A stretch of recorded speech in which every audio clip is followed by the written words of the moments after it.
Hi, my name is Kat, and I am the owner and photographer at Cat4 Photo in Columbia, Missouri.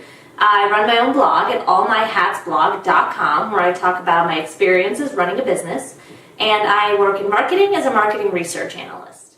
I decided how to form my business and what type of business to file for several reasons. I knew from the get-go I wanted to have full control, so I wanted to have a sole proprietorship. I didn't want to have or add partners. As a sole proprietor, I had a couple of options open to me. I could run the sole proprietorship simply and just use my social security number for the business, or I could open a limited liability company, or an LLC. I chose the LLC because it creates a new tax ID for my business, separate from my own social security number. It offers, as the name suggests, limited liability in the eyes of the law. The business is its own entity and not just a representation of myself.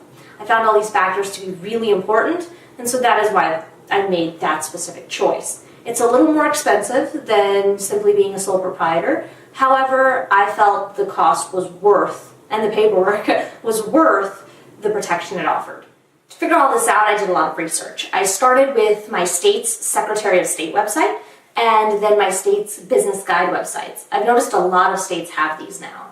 I did a ton of reading on what they recommended in each situation, what the benefits and downsides of each type of business were, and then once I felt comfortable with all the research I had done, I consulted with my lawyer and my accountant to see what their recommendations were for the best course of action in my situation and with my business. Throughout this process, I hit some walls. One of the bumps was figuring out which paperwork to file and in what order to get my LLC and to register my business. There's a lot of paperwork, and sometimes it's hard to know the order and to make sure that all the information syncs up, because sometimes they even use different terminology. I found that legal counsel can be very helpful for this, to getting you a roadmap and getting you all set up and making sure that you're doing it correctly. And it's really important to make sure you do it accurately, because all these different organizations talk to each other, and you want to make sure they have the same information on file and there's no confusion. And it's really important, at least to me, to get this done at the very beginning, because I felt like the foundation that I started my business with, especially from a legal perspective, was just super important.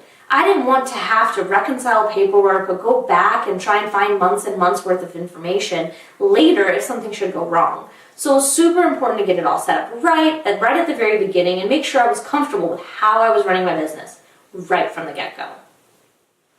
When I was setting up my business, I found there's tons of great resources out there. The first is SBA.gov.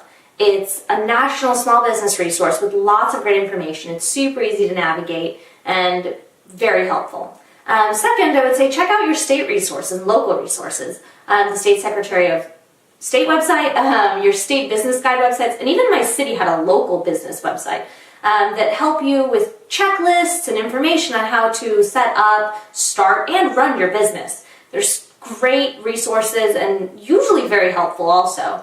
Lastly, I would say there's tons of bloggers out there. I just started my blog, allmyhatsblog.com, where I talk about businesses, and there's tons of others out there that talk about running your business, setting it up, and all that information. And it's fantastic that there's such a great community out there. Lastly, I would say once you've gotten through all the reading, find yourself a great lawyer and a great accountant. It's absolutely invaluable to be able to call someone up and say, hey, I'm stuck and I could really use your professional advice, and to have someone on the other line be able to offer it to you. So those are kind of the resources I have found to be the most helpful, and I hope you guys can tell me some of yours too. So leave a comment down below telling me what kind of business you set up, what resources you used, and how you plan to move forward in your business. And of course, join us next week where I'll be talking about your company description and how to tell clients who you are.